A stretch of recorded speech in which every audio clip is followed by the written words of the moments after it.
नमस्कार दोस्तों, एक बार फिर से स्वागत है आपका इम्पोर्टेंट प्लस चैनल पर। दोस्तों, ये दोनों सवाल काफ़ी लोग रिपीटेडली पूछ रहे हैं, इसलिए वीडियो बनाया है। रिन्यू करवाने के लिए कई लोग पूछ रहे थे कि दोबारा हमको रिन्यू करवाना है कि एक बार करवाने के बाद, और ऑब्जेक्शन पैन कार्ड वगैरह के ऑब्जेक्शन आते हैं रिन्यू करवाते टाइम, या फिर नया इनकम सर्टिफिकेट बनवाते हैं तब। तो उसके बारे में चर्चा करेंगे। देखिए दोस्तों, रिन्यू एक बार ही करवाना पड़ता है। ये योजना 2 साल की है, ठीक है।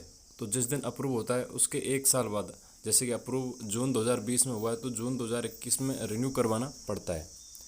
जिन लोगों ने 2020 जून में अप्रूव हुआ था उन्होंने इस महीने में रिन्यू करवा लिया। जिन्होंने नहीं करवाया वो लोग करवा लें। और एक ही बार रिन्यू करवाना पड़ता है, क्योंकि 2 साल बाद तो योजना ही ख़त्म हो जाती है। तो रिन्यू केवल एक बार ही करवाना पड़ता है, ये चीज़ क्लियर रखें। उसके अलावा जब इनकम सर्टिफिकेट बनवाते हैं रिन्यू के लिए, या फिर जब नया फॉर्म भरते हैं उसके लिए, तो क्या क्या ऑब्जेक्शन आते हैं, क्या क्या सावधानी रखनी चाहिए, उसके बारे में बात करते हैं। कुछ ऑब्जेक्शन आते हैं जो रिपीटेडली बहुत सारे लोगों के आए हैं, तो उसके हिसाब से मैं आपको बता देता हूँ क्या क्या चीज़ आप ध्यान रखना। सबसे पहले तो जो उसमें पैन कार्ड का ऑप्शन होता है कि क्या आप आयकर दाता हैं, तो उसमें आपको नो करना है। अगर आप यस कर देते हैं तो ज़्यादातर चांस है कि आपको जो रिटर्न फाइल करते हैं इनकम टैक्स की, वो फाइल मांग लेते हैं वहाँ पे, तो आप उसमें नो ही करें। उसमें लिखा हुआ है कि आप आयकर दाता हैं, उसमें आप नो करें। उसके अलावा आप नोटरी अपने तहसील से ही करवाएं। अपने तहसील में जहाँ पे एडवोकेट बैठते हैं तहसील में, वहाँ पे आप नोटरी करवा सकते हैं। नोटरी और गवाहों की जो सील होती है, साइन होते हैं, वो सारी चीज़ क्लियर दिखनी चाहिए। उसके अलावा जो गवाह होते हैं लेक्चरर वगैरह के वाले पे,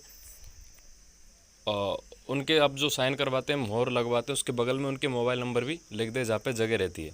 और एक गवाह के साइन आप आई वाले फ़ोटो पे करवा लें।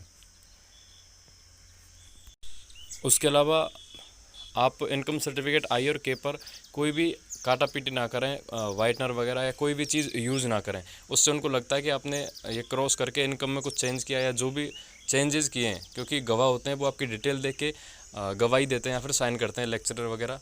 तो उनको लगता है कि आपने बाद में गड़बड़ी की है साइन करवाने के बाद। तो आप कहीं पे भी काटें नहीं और मार्कर वगैरह नहीं चलाएं। उसके अलावा आप इनकम जो आई होता है उसमें आपको डिटेल भरनी होती है आपके फैमिली मेम्बर्स की। तो जन आधार के हिसाब से आप सारे मेंबर्स या ज़्यादातर मेंबर्स की डिटेल भर दें। आपके मम्मी पापा या जो मेन मुखिया है उसकी डिटेल ज़रूर भरें।